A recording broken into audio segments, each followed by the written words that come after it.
Seigneur et Sauveur, nous t'avons ainsi prié. Amen. Acclamons très fort le Seigneur. Merci beaucoup la chorale, merci beaucoup la chorale. Amen, amen, amen, amen. Pour ceux qui n'étaient pas le matin, vous avez raté. Nous avons eu notre premier service en anglais. Et après cela, les frères ne voulaient plus parler en lingala. Les salutations, c'était good morning, good morning, good morning. Amen, amen, amen. Tokoloba anglais awa. Amen, amen, amen. C'était merveilleux. Merci beaucoup, Pasteur Camille. Je me suis dit, lui, c'était un francophone ou c'était un anglophone? Mais le message était tellement beau et vous avez raté. Et je vais juste commencer là qu'il a fini. Pasteur Camille a utilisé un terme important. Il a parlé de l'altitude et de l'attitude. Votre attitude définira votre niveau d'altitude. Quelle est votre attitude afin que vous sachiez à quel niveau vous pouvez aller dans la prospérité? Nous continuons notre thème de l'année sur la prospérité dans la persévérance. Nous avons parlé de la prospérité et aujourd'hui, j'aimerais que notre attention soit focalisée sur la persévérance. Amen, amen, amen. Et pour cela, nous allons ouvrir rapidement nos Bibles. Nous irons dans le premier livre de la Bible qui est Genèse. Et de là, nous irons au chapitre 37 et nous lirons du verset 5 au verset 9. Genèse 37, le verset 5 au verset 9. J'ai la version Louis II. Ils allons tous lire par respect de la parole de Dieu. Si nous pouvons le faire, nous pouvons nous lever. Nous allons lire ensemble. Amen, amen, amen. Genèse 37 du verset 5 au verset 9. 37, 3, 7. Et du verset 5 au verset 9. Nous lisons dans le précieux glorieux nom de Jésus-Christ, tous ensemble. Joseph eut un songe et il le raconta à ses frères qui le haïrent encore davantage. Il leur dit, écoutez donc ce songe que j'ai eu. Nous étions à lier de gerbes au milieu de champs, et voici ma gerbe se leva et se tint debout, et vos gerbes l'entourèrent et se prosternèrent devant elle. Ses frères lui dirent, est-ce que tu régneras sur nous? Est-ce que tu nous gouverneras? Et ils le haïrent encore davantage à cause de ses songes et à cause de ses paroles. Il eut encore un autre songe, et il le raconta à ce frère. Il dit, j'ai eu encore un songe, et voici le soleil, la lune et 11 étoiles se prosternaient devant moi. Amen, amen, amen. Parole du Seigneur. Il faut nous asseoir, s'il vous plaît.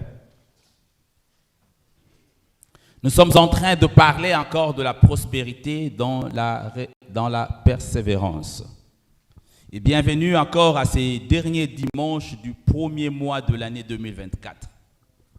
On ne parlera plus de janvier après quelques jours. Déjà la semaine prochaine, on va entrer dans février. Et comme nous l'avions dit au début, c'est une année où nous voulons voir la prospérité. Nous voulons prospérer. Tel que l'apôtre Jean avait parlé à son fils spirituel Gaius, il dit, son vœu était qu'il puisse prospérer à tous égards comme prospère l'état de son âme. Nous aussi, nous voulons prospérer cette année dans tous les aspects de la vie, que ce soit du point de vue physique, spirituel, financier, nous voulons progresser, nous voulons prospérer. Du point de vue marital, nous voulons des mariages heureux. Du point de vue de tout ce que vous pouvez penser, cette année, c'est une année de changement. Et on ne peut pas parler du changement sans parler de la persévérance. Ce matin, on nous a enseigné sur cette notion d'attitude et d'altitude.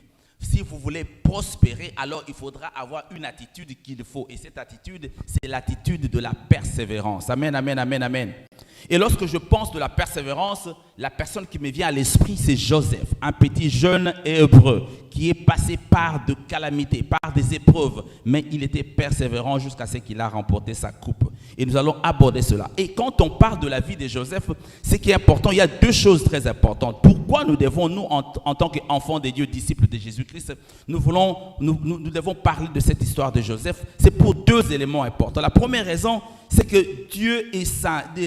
Les enfants de Dieu, saints ou obéissants soient-ils, ils peuvent toujours passer par des obstacles. Amen.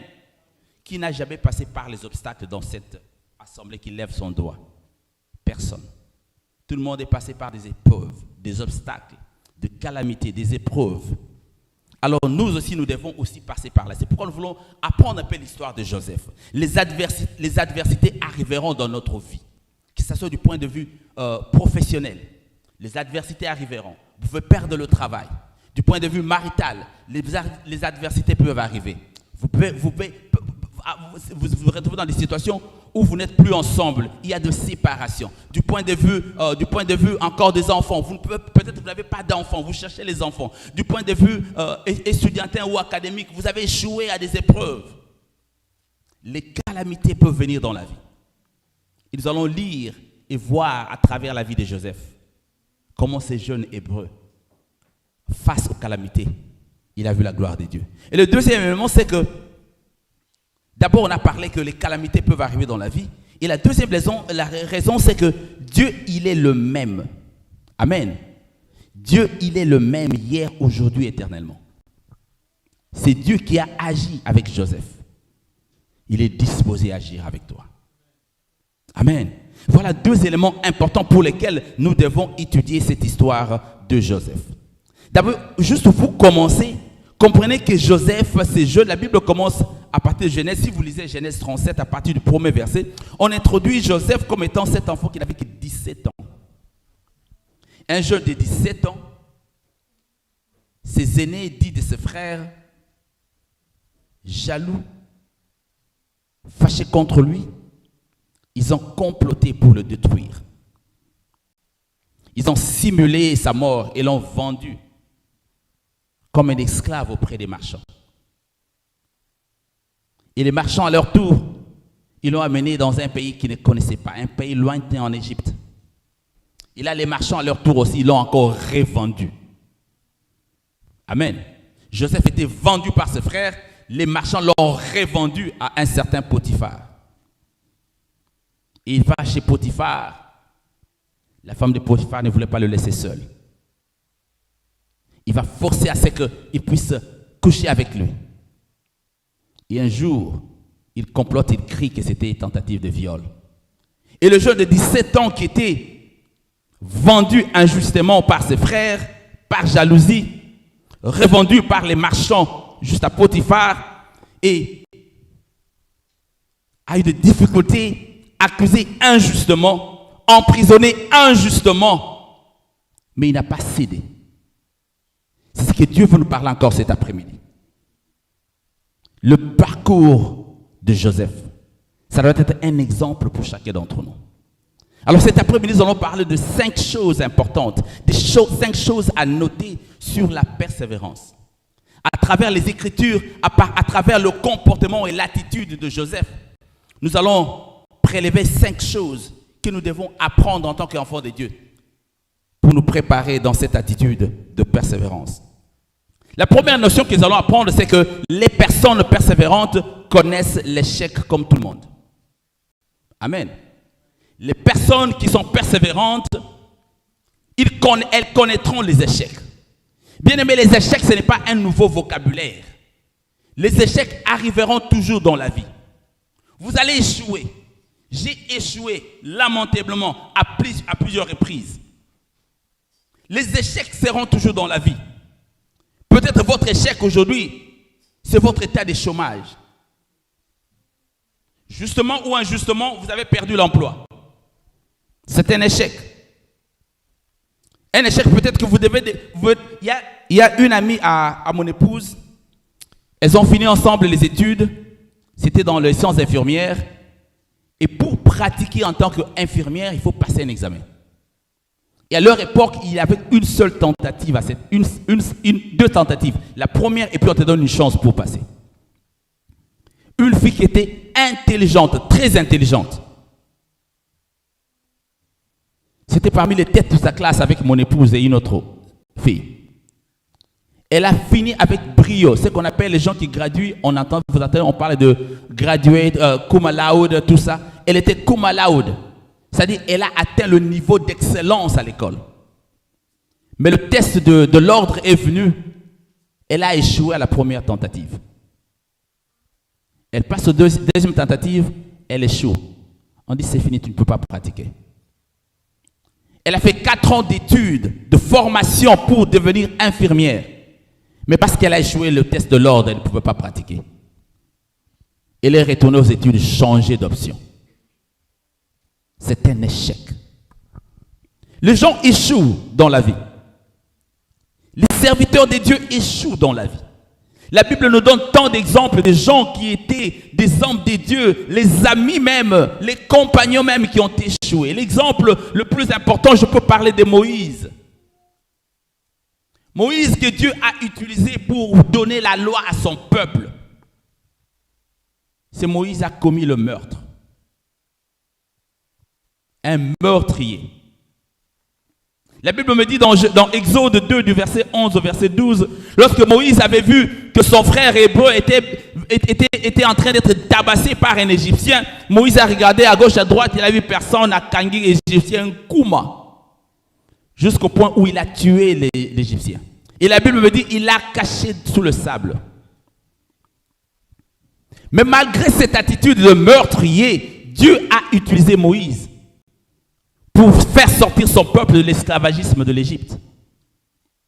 Dieu a utilisé Moïse pour marcher avec son peuple qui était un peuple têtu parce que le peuple hébreu ne jouait pas. Monisa Moïse comme moto.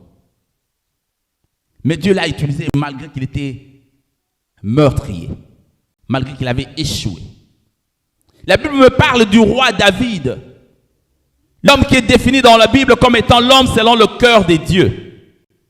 Ce roi David, c'était un véritable Dumba. Adultère. Car moi, c'est à Uri. Le pauvre Uri, je ne sais pas que sa femme avait. David a pris sa femme. Il a commis l'adultère avec cette femme-là. Et non pas seulement qu'il a commis l'adultère, mais là, il a aussi manigancé la mort d'Uri. Vous savez, quand je lis ces passages, ça me donne des larmes aux yeux. Vous pouvez lire dans 2 Samuel, le chapitre 11, et je lirai à partir du verset 14. 2 Samuel, le chapitre 11, le verset 14. La Bible dit, le lendemain matin, David écrivit une lettre à Joab et l'envoya par la main d'Uri. Le verset 15. Il écrivit dans cette lettre, placez Uri au plus fort du combat et retirez-vous de lui afin qu'il soit frappé, qu'il meure. Est-ce qu'on a entendu ça? David écrit dans sa lettre, il envoie à Joab, qui était le chef de l'armée, et il donne cette lettre à Uri. Uri avait une lettre qui attestait sa mort.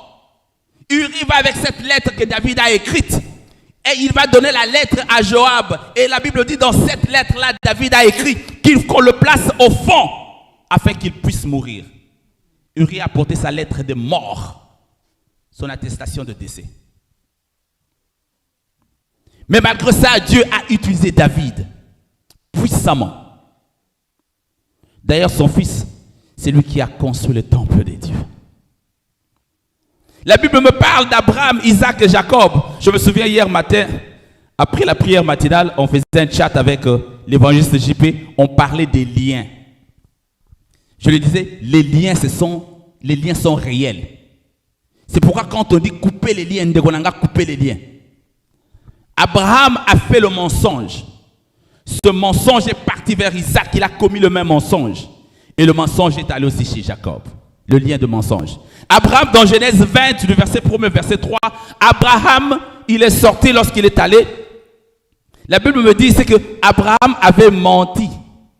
Donc, il a caché l'aspect que Sarah était son épouse. Il a présenté Sarah en tant que sa sœur, ce qui n'était pas faux. Mais il a caché l'aspect que Sarah était son épouse devant le roi Abimelech parce qu'il avait peur de perdre sa vie.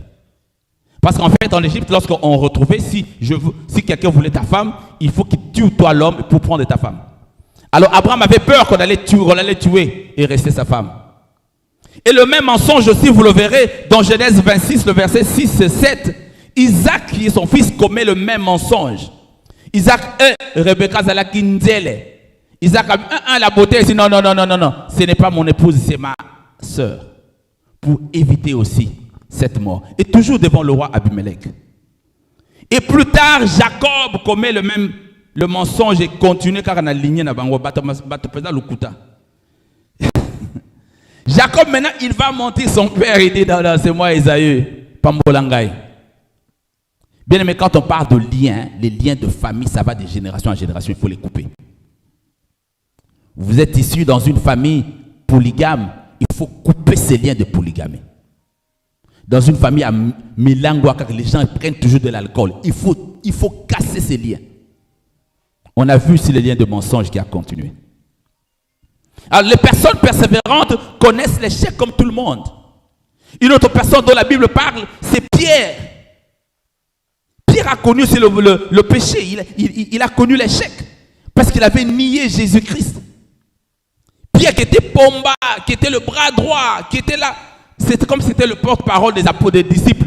Quand il y avait quelque chose, c'est Pierre qui toujours mais il a eu peur, il a menti, il a nié Jésus. C'était un échec. Les personnes persévérantes peuvent aussi connaître les échecs comme toute autre personne. Ce n'est pas une super race des humains que Dieu a envoyés ici qui ne peuvent jamais connaître des défaites ou des échecs. J'ai commencé par dire que moi-même j'ai connu beaucoup d'échecs dans ma vie. Mais Dieu me tient toujours. Et pour ces hommes que nous avons parlé, malgré leurs échecs, Dieu les a utilisés puissamment. Je parlais d'Abraham, d'Isaac et de Jacob. Aujourd'hui, on réfère à Dieu comme étant le Dieu d'Abraham, d'Isaac et de Jacob.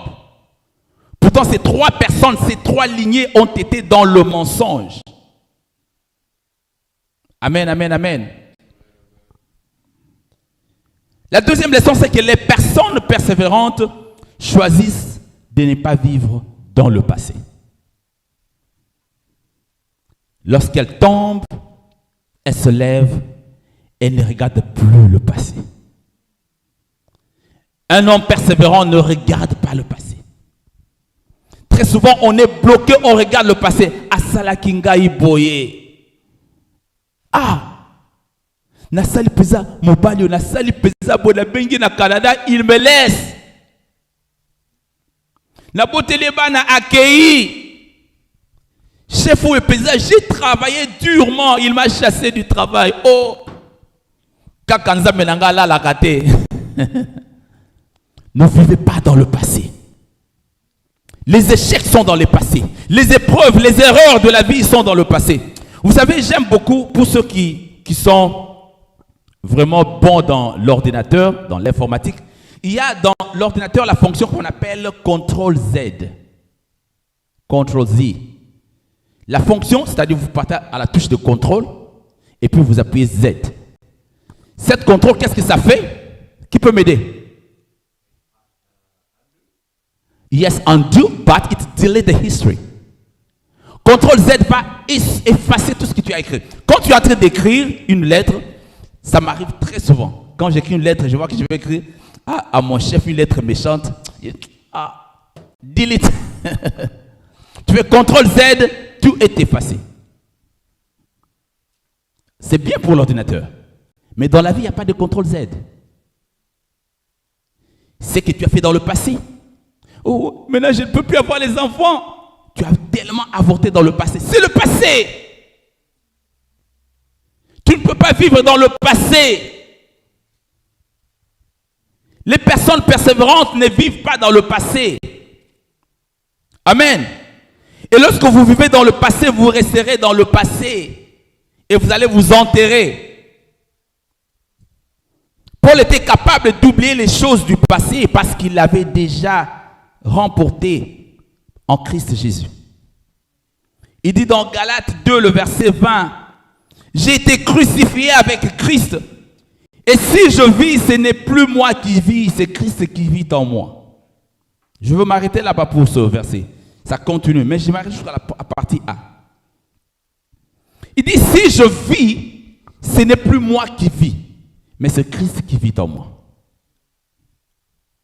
Peu importe les échecs du passé, les erreurs que vous avez commises, ne regardez plus le passé. Les hommes et les femmes persévérants ne regardent pas le passé. ils ne concentrent pas sur le passé. Mais plutôt ils regardent ce qui est devant eux. Les personnes persévérantes décident de continuer à avancer. Ça, c'est la troisième leçon. De un, les personnes persévérantes échouent aussi comme toute autre personne.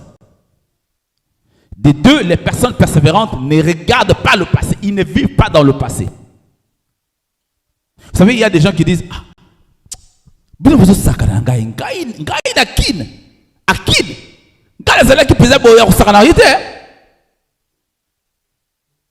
mais bien aimé, tu vis dans le passé.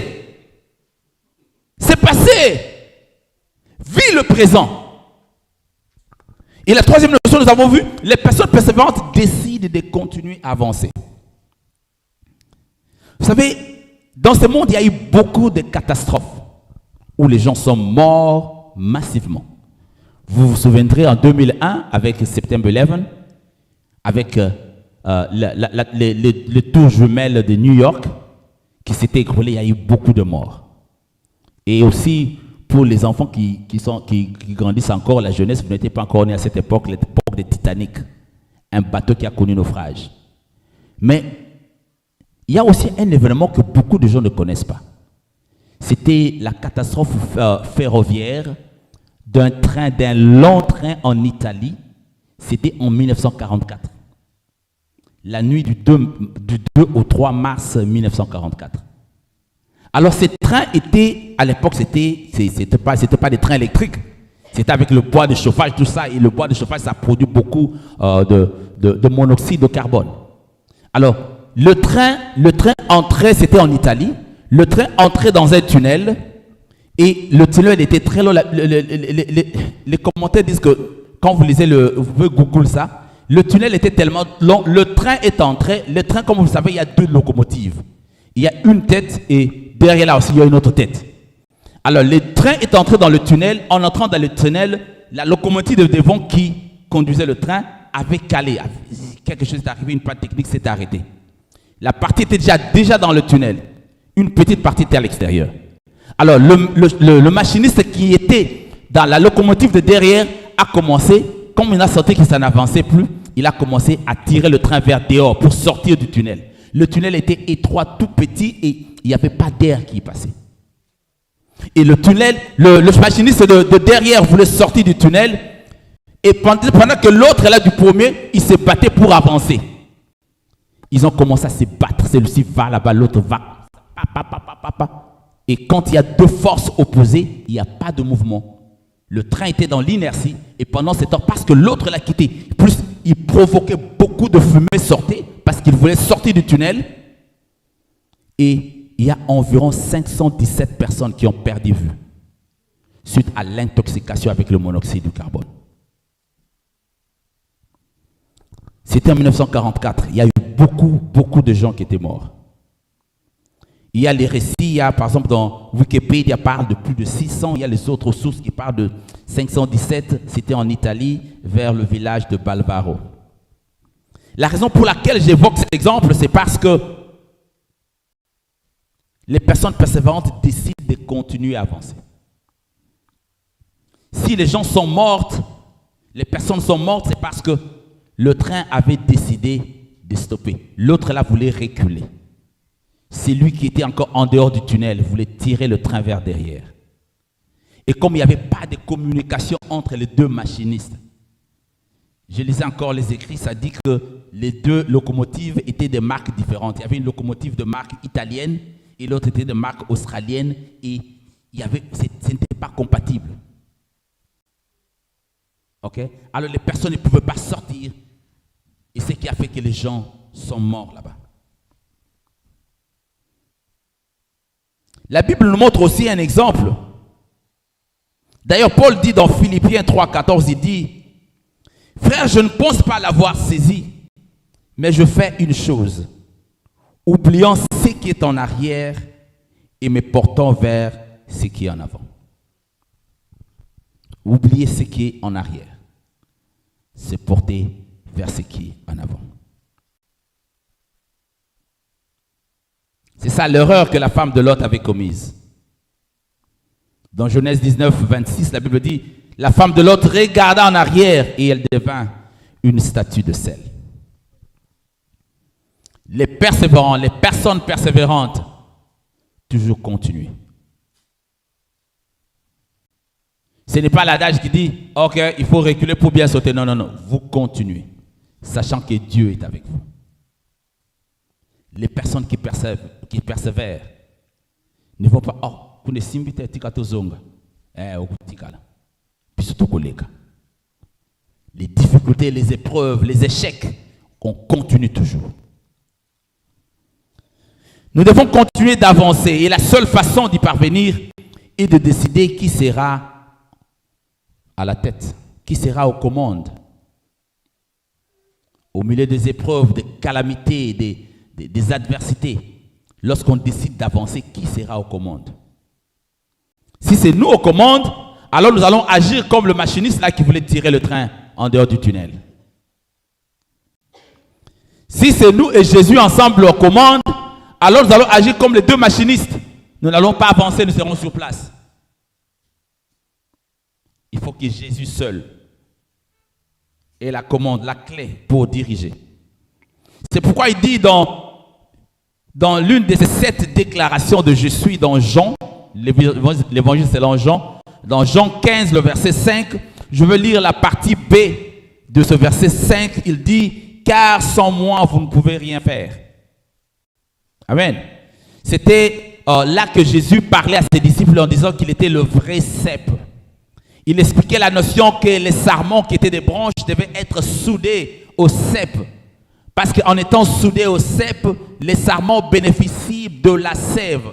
Et c'est cette sève qui permet leur croissance afin qu'ils puissent produire de fruits. Amen. Et pour nous, enfants de Dieu, cette sève, c'est la parole de Dieu. Jésus, il est le vrai cep. Nous, nous sommes les sarments. Nous devons être attachés à Jésus par sa parole. Parce que c'est sa parole qui nous édifie, qui nous donne de la nourriture dont nous avons besoin pour notre croissance. La sève donne de l'eau, de la nature, de la nourriture pour les branches, afin que les branches puissent grandir, croître et porter de fruits, les fruits qui vont demeurer. Et si Jésus dit, car sans moi vous ne pouvez rien faire, seul Jésus peut être notre commande, que seul Jésus peut nous diriger. Les personnes persévérantes décident de continuer à avancer. Malgré les erreurs, malgré les échecs, malgré les calamités, malgré tout ce qui peut arriver dans notre vie, les personnes persévérantes qui s'attendent à une prospérité doivent toujours avancer et aller de l'avant. La 4e notion, c'est que les personnes persévérantes prennent un jour à la fois. Amen. Ne cherchez pas à tout faire le même jour. One step at a time. Amen. Tu as échoué. Oh Seigneur, j'ai échoué. Pour une étape. Commence à faire les entrevues. Commence à chercher l'emploi. Malim. Dieu va bénir. Peut-être dans ta vie conjugale, maritale, l'histoire ne marche pas. Step by step. Step by step. Vous savez, un exemple que j'aime ici, c'est l'exemple de Paul. Dans Actes des Apôtres, le chapitre 14, du verset 19 au verset 22. C'est lorsque Paul était en train de prêcher à Antioche et à Icône. Là, on dit qu'il a eu beaucoup d'opposition et on l'avait même lapidé, lui et Barnabas. On a lapidé Paul par la foule. Lapidé, précisément. On l'a lapidé, il était tellement lapidé. A tombé il s'était évanoui. Et les gens ont cru que non, il était mort. Les disciples l'ont pris. Les disciples l'ont entouré, ils ont prié pour lui. Paul a télémé. Et qu'est-ce qu'il a fait? Il a continué. Amen. Les personnes persévérantes décident de continuer à avancer. Et quand vous lisez par exemple le verset 22, je veux lire là. Non, à partir du verset 21, la Bible dit, c'est dans Actes des Apôtres 14, je lis 21-22, la Bible dit, quand ils eurent évangélisé cette ville et fait un certain nombre de disciples, ils retournèrent à Lystre, à Icône et à Antioche, fortifiant l'esprit des disciples, les exhortant à persévérer dans la foi et disant que c'est par beaucoup de tribulations qu'il nous faut entrer dans le royaume de Dieu. Paul Bambi Mabanga en Antioche, ils sont partis de évanouir mort. Les disciples l'entourant, ont prié pour lui. À la Moukibakas, il est rentré dans l'œuvre. C'est pas, je ne veux plus y aller. Là-bas, Antioche. La Bible me dit, ils sont retournés encore à Antioche pour évangéliser. Là qu'on l'avait lapidé. Et là, il dit, vous savez quoi? Il dit, c'est par des tribulations qu'il nous faut entrer dans le royaume de Dieu. Bien aimé, les tribulations n'est pas un nouveau vocabulaire dans la vie des enfants de Dieu. Jésus-Christ nous a prévenus. Il a dit, vous aurez des tribulations dans le monde, mais prenez courage, j'ai vaincu le monde. Les tribulations, ce n'est pas un nouveau vocabulaire dans notre dictionnaire. Mais les personnes persévérantes prennent un jour à la fois. Le mois, nous allons parler pendant toute l'année de la prospérité et de la persévérance. Retenons que les personnes persévérantes prennent un jour à la fois. Ne brûlent pas les étapes.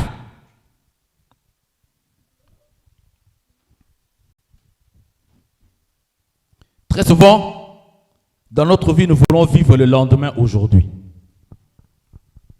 Bon, tu fais les projets pour demain. Tu ne peux pas vivre demain aujourd'hui. Vis aujourd'hui. Demain.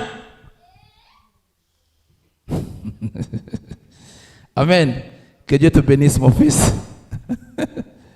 Amen. Des fois, nous nous inquiétons pour rien. Vous savez, une chose que Dieu m'apprend, je suis dans un temps où Dieu est en train de m'apprendre beaucoup de choses. Et je bénis le Seigneur pour mon épouse qui vient toujours me répondre. Souvent, j'aime aussi sauter un peu. Je dis, ah non, qu'est-ce qu'on va faire demain? Elle me regarde et dit, non, tu ne peux rien faire demain. Pense à aujourd'hui. Je dis, bon, il faut chercher notre emploi, il faut faire ceci. Non, pense aujourd'hui. Là, elle va me rappeler. Tu sais que c'est le jeudi, tu vas faire promenade dans la parole. Tu vas préparer le message. Des fois, nous sautons, même serviteurs de Dieu. Nous voulons contrôler notre destinée. Et lorsqu'on pense qu'on n'a pas le contrôle de notre destinée, on commence à paniquer. La Bible dit, prends une chose à la fois. Et vous savez ce qui est important, c'est lorsque je lis l'histoire d'Adam et Ève dans le jardin d'Éden, ils avaient tout ce qu'ils voulaient. Dieu avait mis toutes les choses pour eux. Tout était parfait. Parce que la Bible dit ainsi, Dieu, il a créé tout, il a vu que tout était parfait. Dans le jardin d'Éden, tout était parfait. Dieu les a montré, mangez tout ce que vous voulez, mais pas le fruit de cet arbre-là. Mais eux, c'est seulement ce qui était de cet arbre-là. Amen. Nous tombons dans le même piège. Nous voulons nous soucier tellement du lendemain que nous ne pouvons même pas vivre et profiter d'aujourd'hui. Amen. Est-ce qu'il nous est arrivé une fois au moins mettre le break? Vous savez, s'il y a les avantages de Covid, c'était ça avait arrêté un peu le rythme du monde. Everything was so fast. We really needed that COVID-19. On en avait besoin. Quand c'est venu, tout était arrêté. Boum. Tu vois que le monde devient, on commence à partir en ralenti. Vous savez, quand vous voyez les émissions en ralenti, hein? Je suivais le match les Léopards contre les Atlantes de Maroc. C'est Atlas de Maroc, l'équipe marocaine, dans le cadre de la CAN. Alors je suivais comment on avait marqué, le Congolais avait marqué le but là. Et on a mis ça sous forme de ralenti. Je vois le partir comme ça. Waouh, c'était beau. Des fois, il faut retenir, adoucissez un peu la vie, allez lentement. Arrêtez-vous un peu. Ok? On est un peu pressé dans la vie. Arrêtons-nous un peu et prenons une chose à la fois. Si nous nous concentrons aujourd'hui, nous allons voir la grandeur des dieux dans nos vies. C'est pourquoi Jésus dit dans Matthieu 6, le verset 34, « Ne vous inquiétez donc pas du lendemain, car le lendemain aura soin de lui-même. À chaque jour suffit sa peine. » Oh bien-aimés, souvent, nous manquons cela parce que nous ne savons peut-être pas la réalité de la parole. Les personnes persévérantes prennent un jour à la fois. Le cinquième point, les personnes persévérantes savent que la force de Dieu est à leur disposition. Amen. Tu persévères, mais tu sais que tu n'es pas seul. Je ne sais pas l'épreuve que tu es en train de traverser. Je ne sais pas la difficulté. Je ne connais pas le genre d'adversité auquel tu es en train de faire face. Mais sache que les personnes persévérantes savent qu'il y a un Dieu qui est à leur disposition. Vous savez, je bénis le Seigneur, je le rends infiniment grâce de m'avoir donné 4 enfants. Et chacun de mes enfants a des caractéristiques spécifiques. Ils ont des caractéristiques de tous les enfants. Mes enfants, bon, il y a des traits communs, mais chacun a une caractéristique spécifique. Il y a ceux-là qui n'aiment jamais échouer. J'ai de ces enfants-là, échouer, ce n'est pas dans leur vocabulaire. Même dans des petites histoires, des petites compétitions à la maison, échouer, non. Bon, je ne veux pas dire il ou elle, parce qu'ils vont se dévoiler. Quand ces personnes-là échouent, c'est fini, c'est un deuil national. Il y a les autres qui ont un sens d'indépendance, ils veulent être indépendants.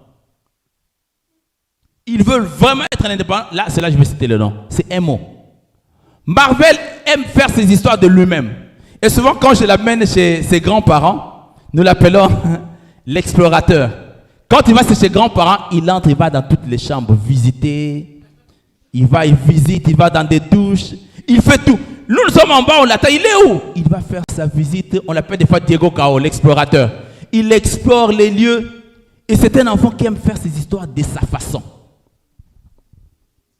Et des fois, nous avons eu des appels avec les enseignantes à l'école. On dit, mais Emo fait les histoires, il ne veut pas jouer avec les autres. Il est seul dans son coin, explorant ce monde.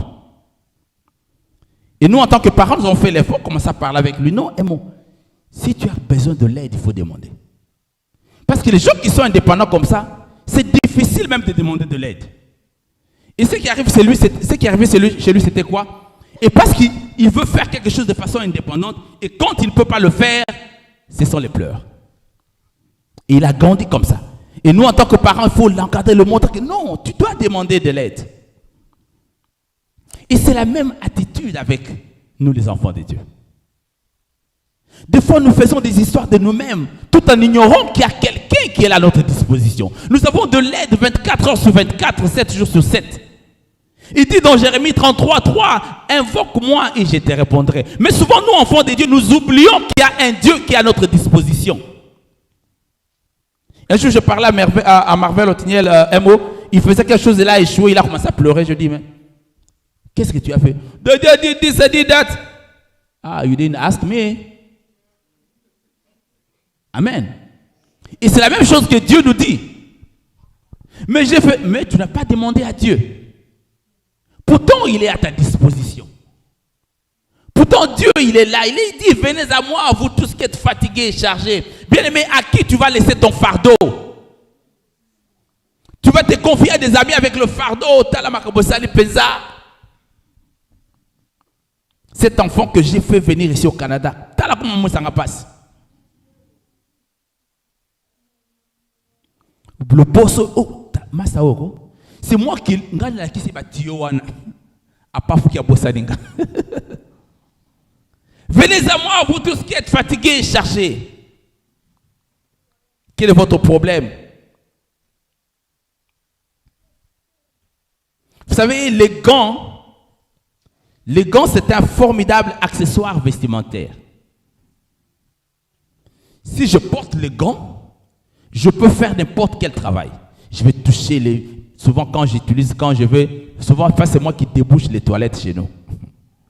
Quand il y a quelque chose d'abord, on me dit, Daddy! Je mets mes gants, je commence à faire ces travaux-là. Les gants, ça m'aide à faire tous les travaux. Mais lorsque je prends ces gants, je les dépose sur la table, d'eux-mêmes, les gants ne peuvent rien faire. L'utilité des gants, fini. Ils ont de la valeur lorsque je les porte et je travaille avec. Bien-aimés, sans Dieu, nous sommes comme des gants laissés sur la table. Nous avons besoin de Dieu, parce qu'avec Dieu, nous sommes forts. C'est pourquoi Paul dira dans Philippiens 4, le verset 13, il dit « Je puis tout par celui qui me fortifie ». Bien-aimé, qui te fortifie? Est-ce que tu es comme les gants abandonnés sur la table ou tu es comme les gants qui sont dans les mains de quelqu'un? Si nous ouvrons à la force de Dieu, nous pouvons accomplir n'importe quelle chose. Mais il faudra que nous puissions nous ouvrir à Dieu et à Dieu seul.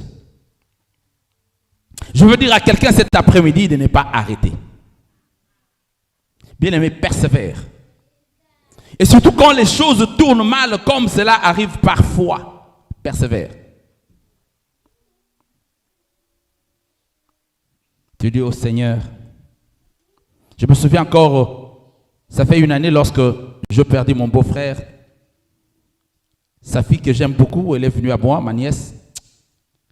Elle disait, tonton, je priais, j'ai jeûné quand papa était malade. Dieu sait, Dieu seul sait comment j'ai prié.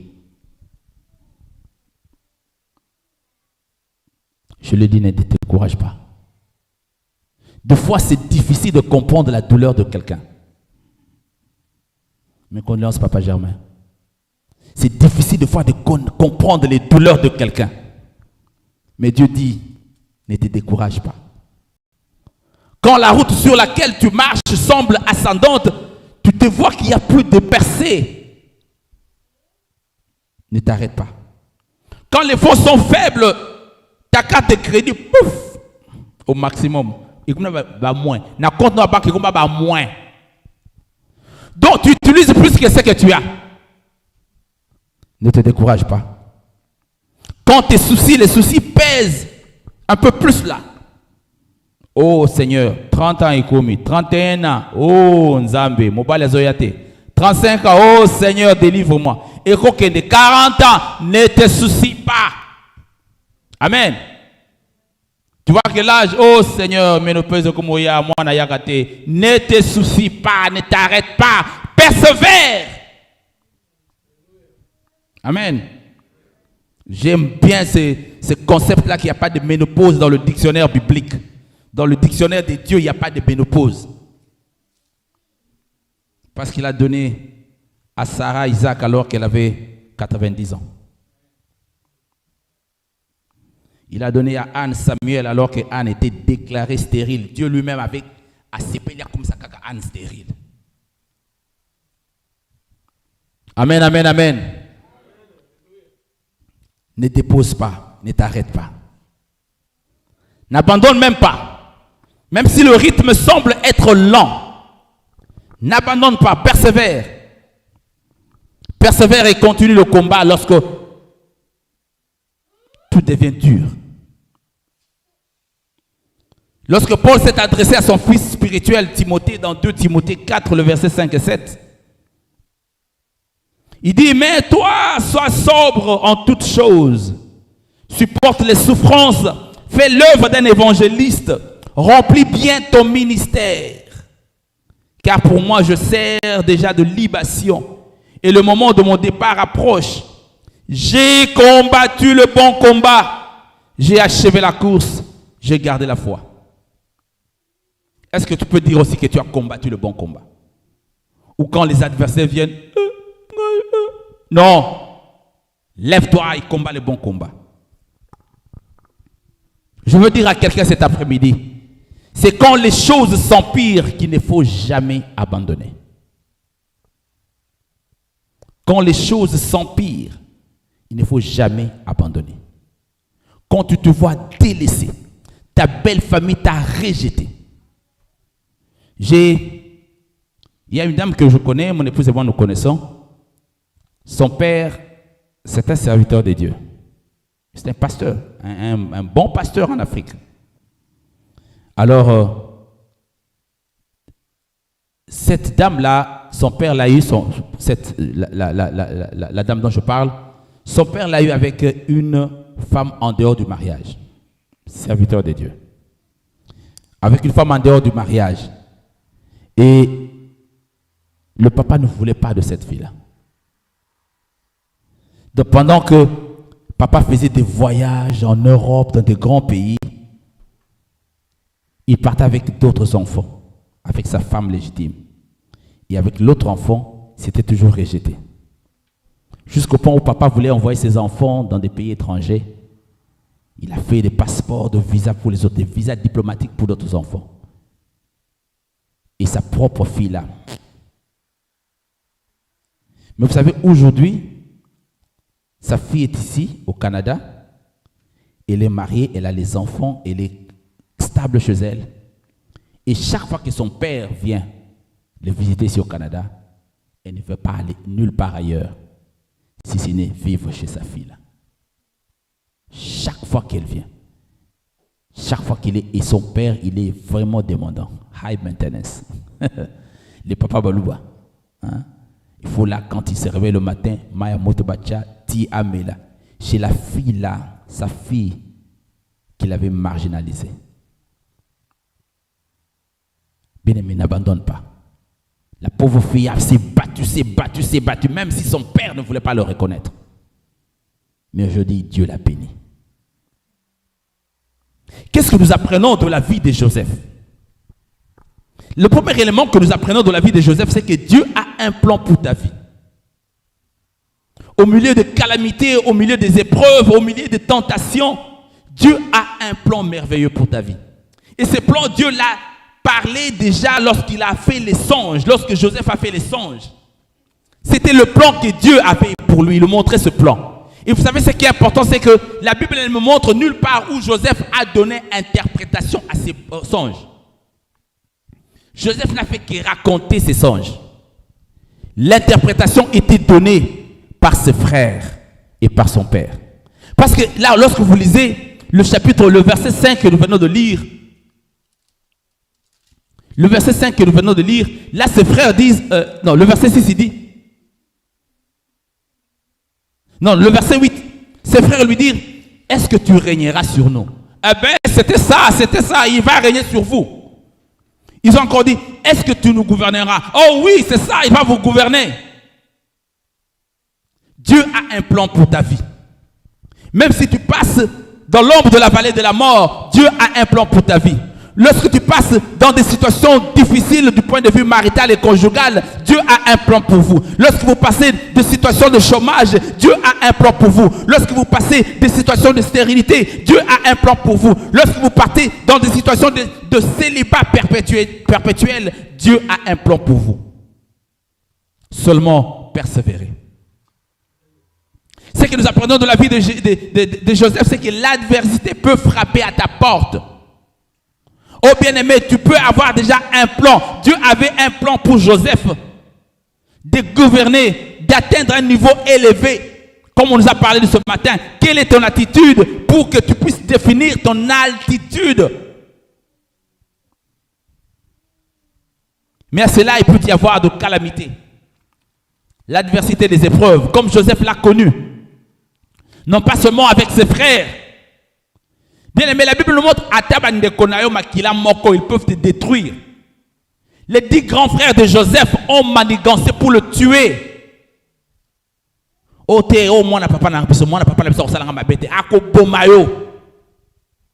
Amen. L'adversité, même lorsqu'il est allé devant Potiphar avec la femme de Potiphar, les adversités, ça peut frapper à ta porte. Mais demeure persévérant. Nous apprenons de la vie de Joseph que malgré la présence de l'adversité, sache que Dieu n'a pas renoncé à son plan. Amen. Si Dieu t'avait promis quelque chose, Dieu n'a pas renoncé à son plan. C'est la raison pour laquelle Dieu a montré d'abord à Joseph 2 songes de façon successive. En fait, les 2 songes, ça dit la même chose. Que ce soit le songe des gerbes, que ce soit les songes des étoiles, des lunes et des soleils, ça montre toujours une suprématie, une adoration, une puissance, une percée. Mais au milieu de toutes choses, la Bible nous dit que Dieu est avec lui. Et la prospérité l'accompagneront. Dieu, au milieu des difficultés, de l'adversité, il a toujours un plan pour toi. Parce qu'on a vu que Dieu a fait que Joseph, dans tout ce qu'il faisait, il y avait toujours la prospérité. Dieu faisait prospérer entre ses mains tout ce qu'il entreprenait. C'est pourquoi dans la maison de Potiphar, parce que Potiphar, il a appris à devenir maintenant le gérant de toutes mes affaires. Pourtant, il était encore dans l'adversité. Potiphar ne savait pas que sa femme lui faisait des histoires terribles. Mais il prospérait toujours. Deuxièmement, Dieu lui fit trouver grâce aux yeux de son maître qui lui a confié tout ce qu'il possédait.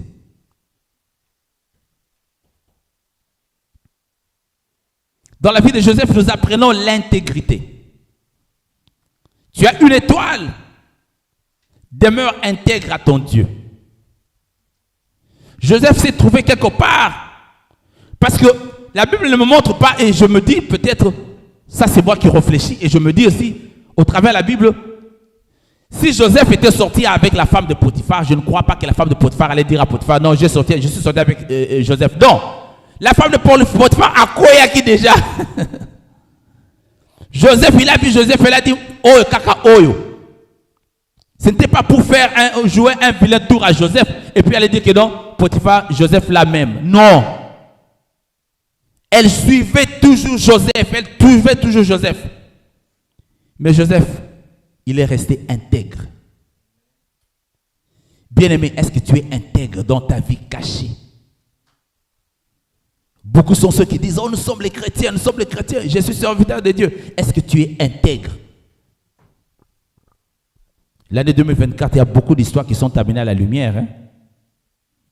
On apprend beaucoup de réalités, d'histoires qui sortent. Demeurons intègres, comme Joseph. Joseph a continué à servir Dieu. Bien-aimé, au milieu de calamités, au milieu des épreuves, continue à servir ton Dieu. Et c'est pendant ce temps que Dieu va donner une autre dimension. Vous savez, jusque-là, la Bible ne montre nulle part où Joseph interprétait les songes, qui était une autre dimension de sa prospérité spirituelle. Joseph n'interprétait pas les songes. Joseph parlait jusqu'à ce point-là. Joseph parlait de ses songes à ses frères, à son père. Mais c'est dans la prison que Dieu montre que Joseph commence à interpréter les songes. Une autre dimension de sa prospérité spirituelle s'est révélée en prison. Lorsqu'il a commencé à interpréter les songes à la prison. Et c'est à partir de cette interprétation-là des songes qu'il s'est retrouvé avec les anciens travailleurs du roi. Et là, il a interprété les songes. Et par après, il y a un des couples dans la prison. Continue à servir. Au nom, dans la vie de chômage, je ne peux pas servir parce que je n'ai pas l'argent pour payer le transport. Bien aimé, quand on organise une fête aux Zolukambon, on va le défendre pour aller à la fête. Mais pour venir à l'église, non, je n'ai pas d'emploi. Oh non, j'ai pas d'emploi. Bon, comment je vais donner la dîme? Oh, bien. Quelqu'un qui te donne l'argent, un peu, passe-moi quelque chose. C'est ton revenu. Amen. C'est ton revenu. Oh, quelque chose comme ça. Donne. Demeure intègre à l'œuvre de Dieu. Continue à servir Dieu. Même dans la prison, Joseph a continué à servir, à mettre ses dons au service des autres. La Bible nous montre d'ailleurs que quand il est allé en prison, on lui avait donné toute une cellule qui était le chef. Il a continué l'œuvre, même en prison. La vie de Joseph nous apprend qu'il faut garder la promesse de Dieu dans son cœur. Comme c'est écrit dans Genèse 40, le verset 23. Garde la promesse de Dieu dans ton cœur.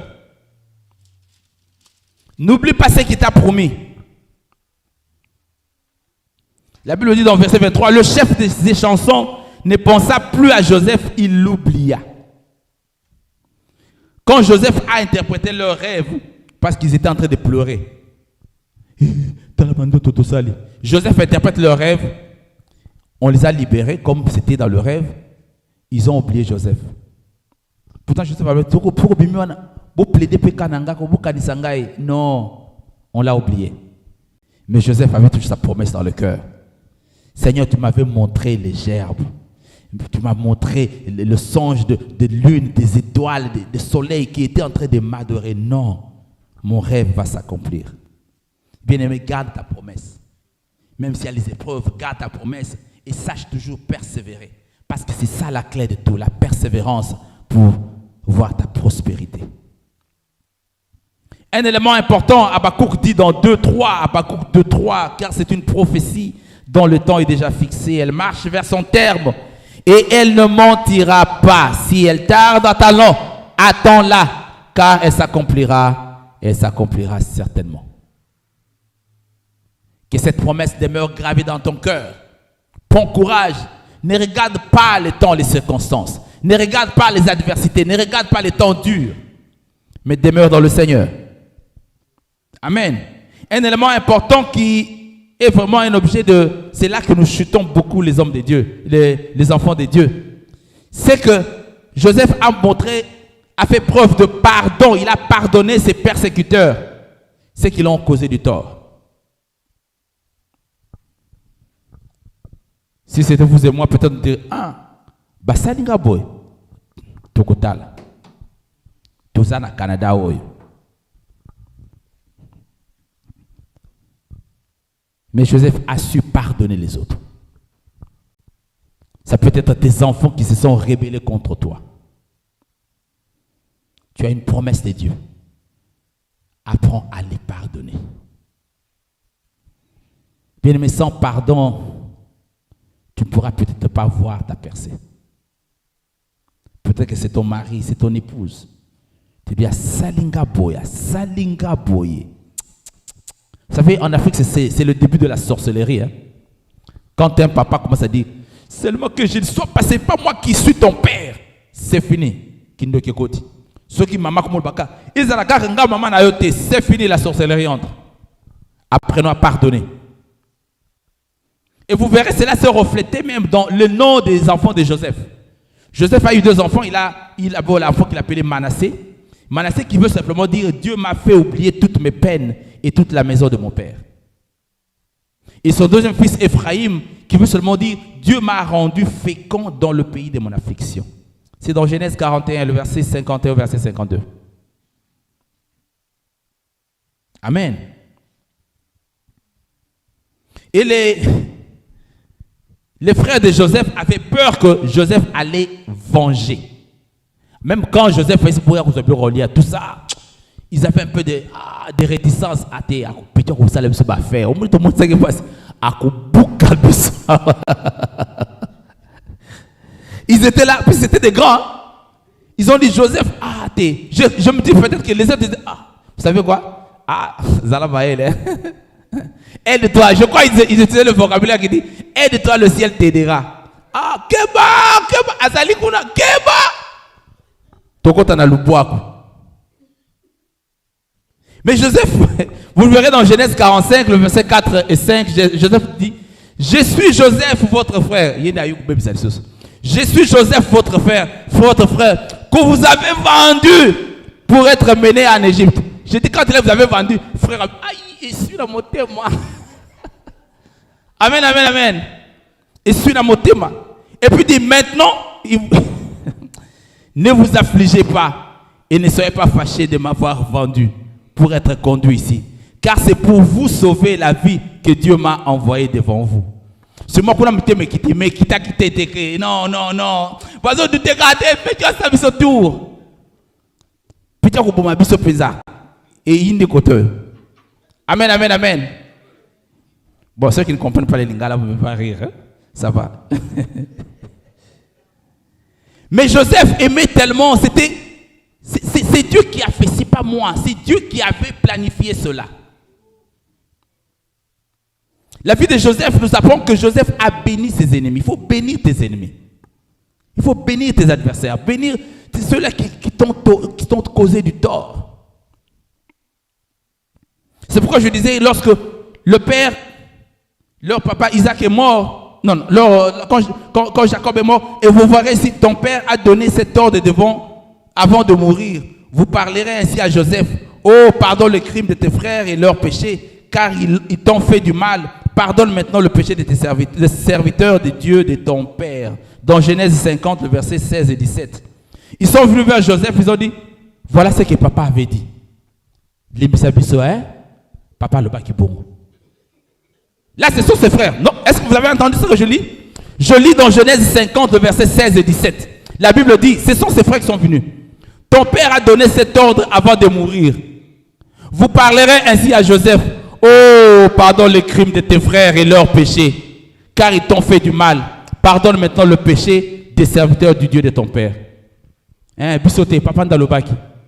Yewana kei. Maloba moe, il faut que vous battez l'amour. Amen, amen, amen. Alors, ne nous fais pas du mal, oh. Amen, amen, amen. Mais Joseph, qu'est-ce qu'il va répondre? Au verset 21. Il dit, soyez sans crainte. Je vous entretiendrai, vous et vos enfants. Et il les consola en parlant à leur cœur. C'est là que ma frère me dit, ah, malobamoe, il faut pardonner. Dans la vie de Joseph, nous apprenons que nous devons savoir que les épreuves nous préparent à la gloire. Oh, bien-aimé, je veux dire à un frère cet après-midi que les épreuves que tu es en train de traverser te préparent à la gloire. Je veux dire à une sœur cet après-midi, les épreuves de tout genre, que moi j'ignore, que Dieu seul qui connaît tout ce qui est dans le secret, il te dit cet après-midi que ces épreuves te préparent à la gloire. Il faut passer par les épreuves pour voir la gloire de Dieu. Jésus-Christ, son Fils unique, l'exemple par excellence, est passé par cela. Ce n'est pas seulement les 40 jours après le désert, quand il était tenté par Satan, il est passé à la mort la plus humiliante pour voir sa gloire. C'est pourquoi la Bible dit, c'est pourquoi Dieu l'a souverainement élevé. Joseph fut confronté à 3 épreuves. D'abord, l'épreuve de la consécration et de l'intégrité. Dans Genèse 39, le verset 2 au verset 6. L'intégrité, on a parlé de la femme de Potiphar qui voulait toujours coucher avec lui. Et Joseph, cette épreuve d'intégrité, il a gagné. Parce qu'il a refusé catégoriquement par crainte de Dieu. Ce n'est pas parce qu'il avait peur de Potiphar, mais c'est parce qu'il avait peur de Dieu. La deuxième épreuve, c'est l'épreuve de la foi ou de la confiance en Dieu. Joseph devait servir Dieu, même en prison. Amen. Il a gardé la confiance que Dieu allait un jour le délivrer. La troisième épreuve, c'est l'épreuve du pardon. Oh, bien-aimé. Dans la situation, on va vous manger par des lions. Mais Joseph, il a pardonné. Certainement, ça, c'était la plus dure des épreuves. Les gens qui voulaient te tuer.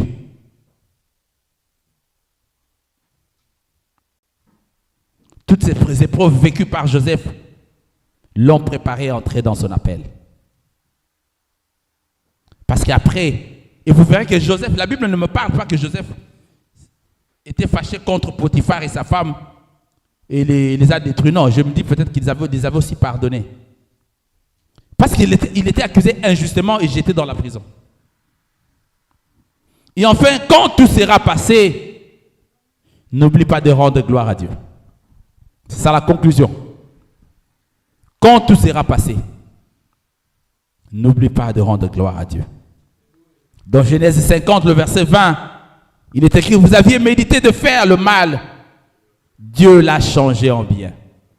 C'est Dieu qui est merveilleux. Il te dit ce matin, cet après-midi, que peu importe les complices, peu importe les adversités, peu importe les épreuves, peu importe les tentations, peu importe les fausses accusations, peu importe les déceptions, Dieu va transformer le mal en bien. Bien-aimé, les épreuves, les obstacles qui sont devant toi, Dieu va se servir de ces obstacles pour que tu puisses les utiliser comme étant ton marchepied. Amen. Soyons concentrés. Les épreuves qui arrivent dans ta vie, Dieu veut les utiliser pour te bénir. Il te demande seulement d'être persévérant. Bien-aimé, la persévérance, c'est cette capacité de tenir ferme et continuer dans la marche du Seigneur. Dieu a un plan merveilleux pour toi. Que le Seigneur nous bénisse tous. Nous allons nous lever dans la prière. Seigneur, je bénis encore ton Saint-Nom parce que tu es merveilleux. Merci parce que tu nous parles encore cet après-midi. Éternel, nous venons nous confier entre tes saintes mains, Jéhovah. Pendant cette année que nous voulons voir la prospérité, Seigneur, nous visiter. Éternel, tu nous parles encore de la persévérance, Papa, pour atteindre cette percée de nôtre. Nous prions, Seigneur, que tu nous soutiennes encore. Tu connais les épreuves, les adversités que nous sommes en train de faire face. Père, je prie que toi, tu nous soutiennes. Ne permets pas que notre foi soit ébranlée, mais qu'au milieu des épreuves, Seigneur, tu nous affermisses afin que nous restons encore collés à toi. Béni sois-tu encore, béni pour ta parole. Je prie que cette parole, Seigneur, produise du fruit en sa saison. Permets que cette parole demeure gravée dans nos cœurs et que nous puissions toujours nous souvenir de ta fidélité et de ton amour. C'est dans le précieux et glorieux nom de Jésus-Christ, notre Seigneur Sauveur, que nous avons ici prié.